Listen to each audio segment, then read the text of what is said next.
Misalnya pembahasan tentang celana cingkrang atau tentang jenggot. Jadi dia memaknainya itu seperti apa? Informan itu memaknainya seperti apa? Dari situ, bukan dari teori atau model yang kita gunakan.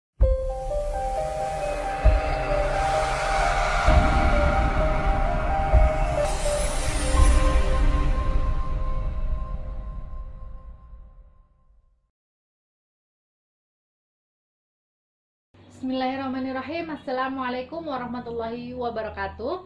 Alhamdulillah bertemu lagi dengan saya Destina Religia Mujahidah di channel Emak Bangsa. Kali ini kita akan membahas tentang tipe-tipe coding. Jadi tipe coding itu ada apa saja sih? Oke, flashback ke belakang. Coding itu adalah pengkategorian kita terhadap data. Dan ada tiga tipe coding. Nah, mau menggunakan yang mana itu tergantung penelitian kita, tergantung kita mau meneliti apa, dan tergantung bagaimana angle kita sebagai peneliti itu mau seperti apa. Ada tiga. Yang pertama adalah conventional content analysis. Jadi di sini datanya adalah data induktif, eksplorasi data atau tidak ada standar acuan. Jadi di sini itu tidak ada standar acuan. Kita mengeksplorasi data itu misalkan 500, ya kita explore itu semua, menyelami data untuk tahu apa yang terjadi di situ. Dan ini biasanya dilakukan oleh peneliti-peneliti etnografi dan juga sosiologi. Kemudian yang kedua adalah directive content analysis. Berbeda dengan konvensional. Kalau konvensional itu explore data dari semuanya, tergantung dari informan kita. Kalau di directive content analysis itu datanya adalah deduktif. Kita memiliki standar acuan tertentu, teori tertentu, model tertentu. Misalkan di teorinya Freud ada id, ego, dan superego. Kita gunakan model itu untuk membahas data di penelitian kita. Kemudian yang ketiga ada summative content analysis. Jadi summative content analysis ini perpaduan antara konvensional content analysis dan juga directive content analysis. Dan ini biasanya yang dipakai di kajian-kajian psikologi. Ada induktif dan juga ada deduktif. Ada quotationnya di situ dari informan, dalam artian itu induktif, dan juga ada acuan dari landasan teori, dalam hal ini adalah deduktif, gitu ya. Tetapi perlu kita ingat bahwa summative content analysis itu quotes-nya itu adalah dari data di lapangan, bukan dari teori. Jadi quotes-nya di sini dalam artian misalkan seperti ini. Jadi misalnya pembahasannya di situ adalah tentang nafsu atau syahwat. Dia menyebutnya, informan menyebutnya sebagai syahwat gitu ya. Jadi pembahasannya adalah tentang, quotes-nya itu adalah tentang syahwat, bukan tentang id misalkan, bukan tentang id-nya Freud misalkan, bukan dari teorinya, tetapi dari quotation-nya si informan. Misalnya pembahasan tentang celana cingkrang atau tentang jenggot. Jadi dia memaknainya itu seperti apa, informan itu memaknainya seperti apa, dari situ, bukan dari teori atau model yang kita gunakan. Misalnya modelnya Freud, kemudian model pembahasan tentang social identity-nya Touchwell misalkan, atau gender role, tapi apa yang terjadi di lapangan. Kemudian ketika kita mau menggabungkan antara teori dan juga dari lapangan, itu namanya summative, dan itu biasanya dilakukan oleh orang-orang psikologi. Tetapi ketika kita mau membahas tentang benar-benar patokan kita adalah teori atau model, itu biasanya digunakan oleh teman-teman di dunia eksak. Misalkan di kita mau melakukan eksperimen X gitu, benar-benar kita menggunakan teori.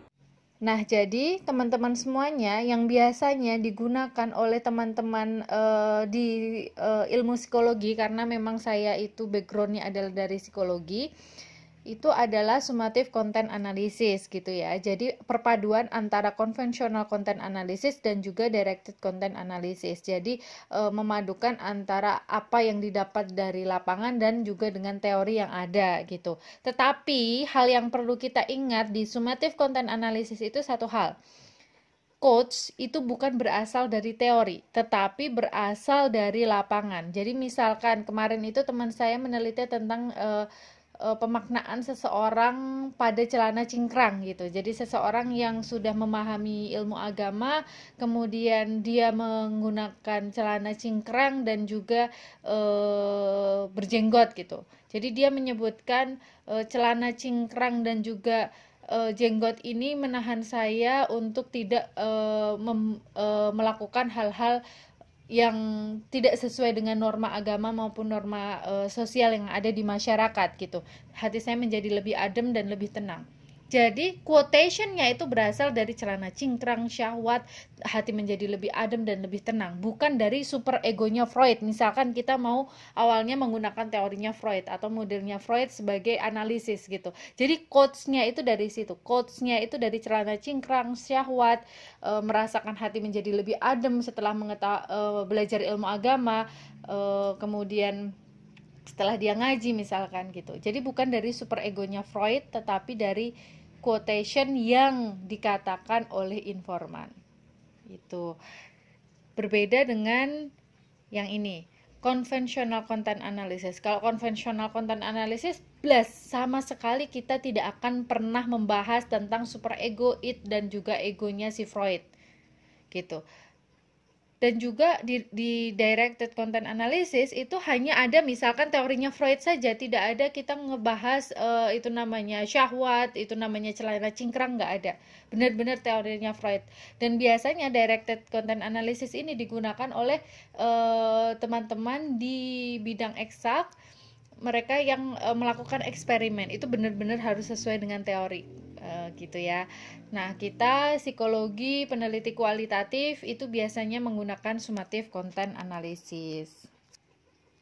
Perlu kita ingat bersama, garis bawahi lagi bahwa penggunaan coding, macam-macam coding dalam riset kita itu tergantung pada hal apa yang ingin kita teliti. Kita mau neliti apa?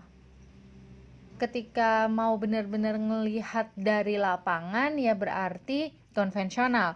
Tetapi ketika kita benar-benar ingin mencocokkan itu dengan teori, berarti kita menggunakan directed content analysis. Tetapi ketika kita ingin memadukan antara keduanya, itu biasanya dilakukan oleh peneliti-peneliti kualitatif di ilmu psikologi, itu kita menggunakan summative content analysis. Oke, gitu ya teman-teman semuanya, pembahasan tentang tipe dalam pengkodingan itu ada apa aja, ada 3 itu, dan perlu kita ingat kita menggunakan yang mana itu tergantung dari penelitian kita gitu ya teman-teman semuanya. Apabila ini dirasa bermanfaat untuk kalian semua, bisa share, like, dan juga subscribe, dan jangan lupa follow Instagram saya religia.mujahidah untuk mendapatkan informasi-informasi lain terkait dengan mata kuliah kualitatif dan juga tentang parenting atau psikologi keluarga gitu ya. Assalamualaikum warahmatullahi wabarakatuh.